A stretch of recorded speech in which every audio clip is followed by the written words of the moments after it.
ফিরে আসা পরবর্তী অংশ। আজ আমার মনটা পুরনো দিনগুলোতে পাড়ি দিল। আমার বাবা অনিরুদ্ধ বোস, আইএএস অফিসার, ভীষণ ভালো লোক, একদম মাটির মানুষ। বাবাকে আমি সবার সঙ্গে খুব সুন্দর করে কথা বলতে দেখেছি, কখনো কারুর উপরে রাগ করতে দেখিনি। আমার মা অনিতা বোস খুব সুন্দরী, ব্যক্তিত্ব সম্পন্ন মহিলা, দারুণ গান করেন, খুব ভালো রান্না করেন, কবিতা লেখেন, জীবনী শক্তিতে ভরপুর। আমি বাবা মায়ের খুব আদরের মেয়ে। আমার দাদা আমার থেকে প্রায় 7 বছরের বড়। দাদা একজন সফটওয়্যার ইঞ্জিনিয়ার, একটি মাল্টিন্যাশনাল কোম্পানিতে উঁচু পোস্টে আছেন। আমার বৌদিও ওই কোম্পানিতেই কাজ করেন। ওখানেই দুজনের আলাপ, তারপর বিয়ে। আমি আমার দাদার খুব আদরের বোন। আমার বৌদিও খুব হাসি খুশি মিষ্টি মেয়ে। আমার ছোট বোন আমার থেকে 5 বছরের ছোট, খুব ডানপিটে। ও ফুটবল এবং ক্রিকেট খেলে, ভলিবলও খেলে, ক্যারাটে শেখে। ওর মেয়ে বন্ধুর থেকে ছেলে বন্ধু বেশি। আর ওর যত আদর আবদার সব আমার কাছে। আমি যেদিন বিয়ে করে চলে আসি সেদিনও খুব কেঁদেছিল। আমি দাদাকেও লুকিয়ে চোখের জল ফেলতে দেখেছি। আসার সময় বাবার চোখেও জল দেখেছি। আর মা আমার সামনে একটুও কাঁদেননি, কিন্তু মায়ের চোখ দেখে বুঝেছি যে মা লুকিয়ে অনেক কেঁদেছেন। আমাদের বাড়ির পরিবেশটা একদম অন্যরকম। সবাই খুব কথা বলে, হাসি ঠাট্টা করে।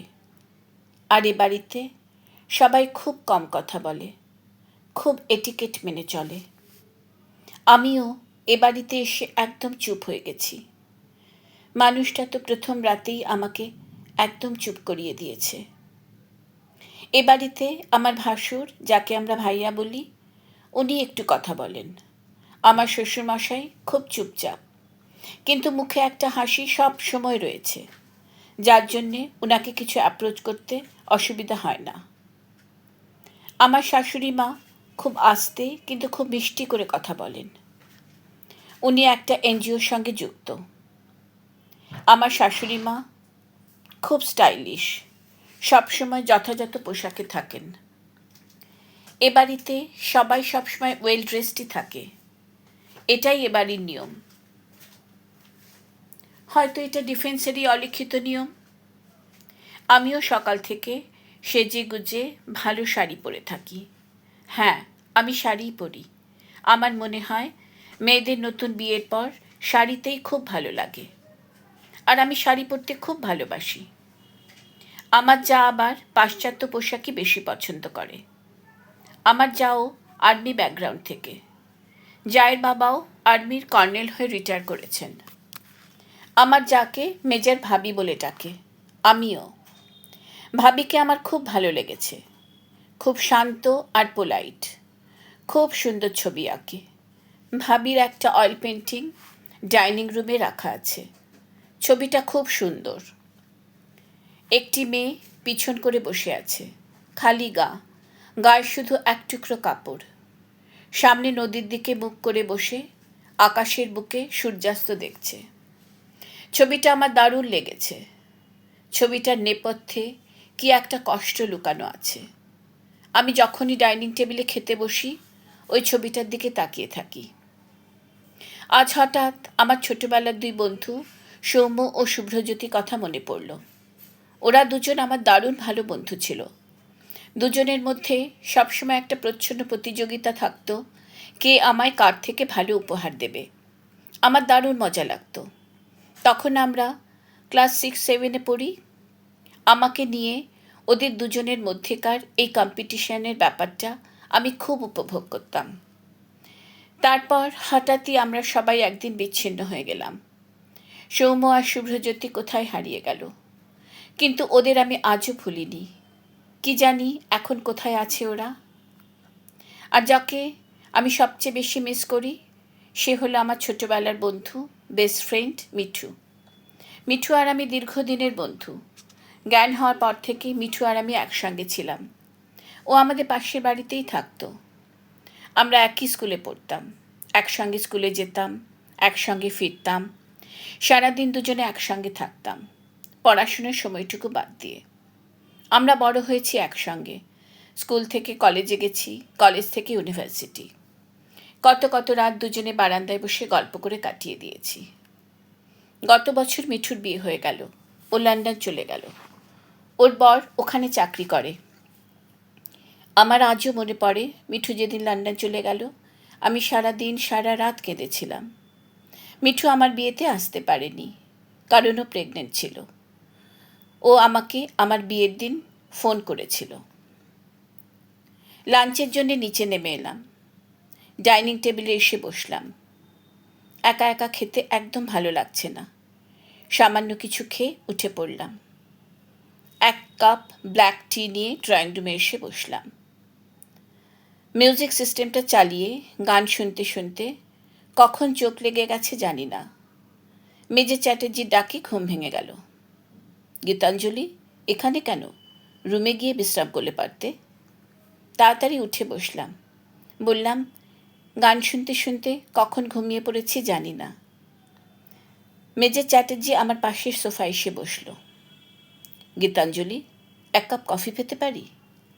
তারপর সোফার উপর মাথাটা এলিয়ে দিয়ে বলল, দেখো তো ওরা কেউ আছে নাকি। আমার খুব রাগ হলো। কেন? ওরা মানে ডোমেস্টিক হেল্পরা না থাকলে আমি কি 1 কাপ কফিও করে দিতে পারি না? নাকি সেটা নিয়মের বাইরে? বললাম, আমার হাতে কফি খেতে আপত্তি আছে? মেজর পূর্ণ দৃষ্টিতে তাকালো আমার দিকে। একটু হেসে বলল, তুমি আবার কেন কষ্ট করবে?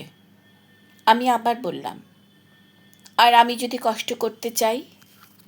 এই প্রথম আমি মানুষটার কথার উত্তরে এইভাবে পাল্টা প্রশ্ন করলাম। মানুষটা তাকিয়ে আছে আমার দিকে, প্রসন্ন চাউনি।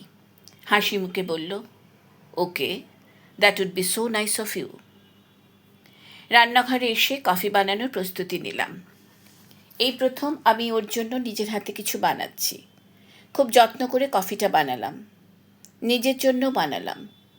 ডোমেস্টিক হেল্পদের মধ্যে 2 জন আর্দালি ও 2 জন মেয়ের আছে। তাদের মধ্যে একজন দৌড়ে এলো, ম্যাডাম মুঝে দিজিয়ে। আমি না করে দিলাম।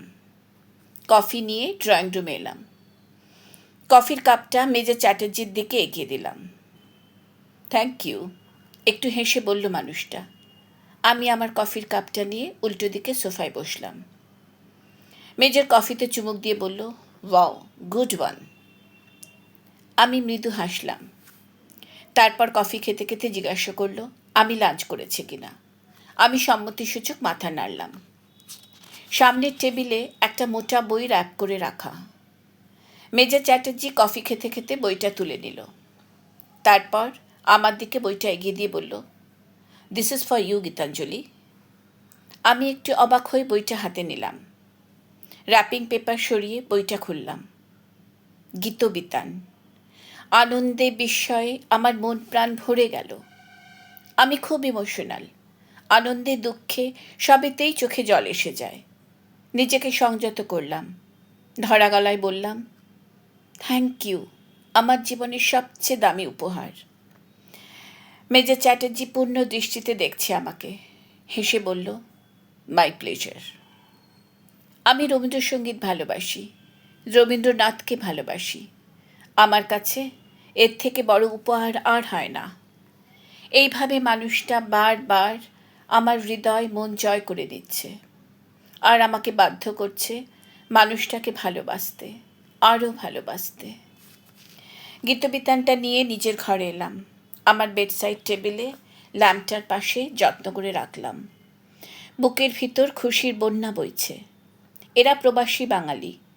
বাংলা সাহিত্য জগতের সঙ্গে এদের খুব একটা যোগাযোগ আছে বলে মনে হয় না। আমি এ বাড়িতে এখন অবধি কোনো বাংলা বই বা বাংলা গানের সিডি দেখলাম না। সেক্ষেত্রে মেজর চ্যাটার্জি আমার জন্য গীতবিতান নিয়ে আসবে, এ যেন স্বপ্নেরও অতীত। আমার আনন্দের সীমা নেই। বইটা হাতে নিলাম। সাইড টেবিলের ড্রয়ার থেকে পেনটা বার করলাম। তারপর বইটার প্রথম পাতায় যত্ন করে লিখলাম, গীতাঞ্জলিকে মেজর চ্যাটার্জি। চোখ দুটো ঝাপসা হয়ে এলো। না, চোখের জল আর কোনো বারণ শুনল না। আমার সকল খুশি, আমার আনন্দ অশ্রু হয়ে ঝরে পড়ল। আমি বাধা দিলাম না। বিকেলে আমরা সবাই লনে বসে চা খাচ্ছি। আমি আর মেজর, শাশুড়ি মা এবং শ্বশুরমশাই। আমি আর আমার শাশুড়ি মা সোফার দোলনায়, আর শ্বশুরমশাই ও মেজর চ্যাটার্জি বেতের সোফায় বসে। হঠাৎ মেজর চ্যাটার্জি বলল, মা বাবা, আজ গীতাঞ্জলি তোমাদের কিছু শোনাবে। তারপর আমার দিকে তাকিয়ে বলল, গীতাঞ্জলি প্লিজ। আমি বুঝেও না বোঝার ভান করে ওই চোখের দিকে তাকিয়ে চোখে চোখে প্রশ্ন করলাম, কি? মানুষটা আমার চোখে চোখ রেখেই বলল, you know what I mean. অগত্যা গান শুরু করলাম। আমার হৃদয় তোমার আপন হাতের দোলে দোলাও দোলাও দোলাও আমার হৃদয়। আমি যখন গান করি তখন সব ভুলে যাই, আমি গানের মধ্যেই হারিয়ে যাই। যখন গান শেষ হলো আমাকে অবাক করে আমার শ্বশুরমশাই, আমার শাশুড়ি মা এবং ওদের সাথে মেজর চ্যাটার্জিও উঠে দাঁড়িয়ে হাততালি দিল। Standing ovation. আমি এতটা ভাবিনি, ওরা এত সম্মান দিতে জানে। আনন্দে গর্বে আমার বুকটা ভরে গেল। লজ্জায় লাল হয়ে আমিও উঠে দাঁড়ালাম। আমার শাশুড়ি মা আমাকে আদর করে বললেন, তুমি এত সুন্দর গান করো গীতাঞ্জলি। আমি লজ্জা লজ্জা মুখ করে একটু হাসলাম। মানুষটার দিকে চোখ পড়ল, হাসি হাসি মুখে আমাকেই দেখছে। আমরা সবাই আবার বসলাম। আমার শ্বশুরমশাই বললেন, আর এক রাউন্ড কফি হোক, আর একটা গান হোক গীতাঞ্জলি। আমি উঠে গিয়ে সবার জন্য কফি বলে এলাম। তারপর আবার গাইলাম। যারা আমাকে এত সম্মান দিল তাদের জন্য হৃদয় দিয়ে গাইলাম। চরণ ধরিতে দিও গো আমারে, নিও না সরায়ে। আজ এই পর্যন্ত।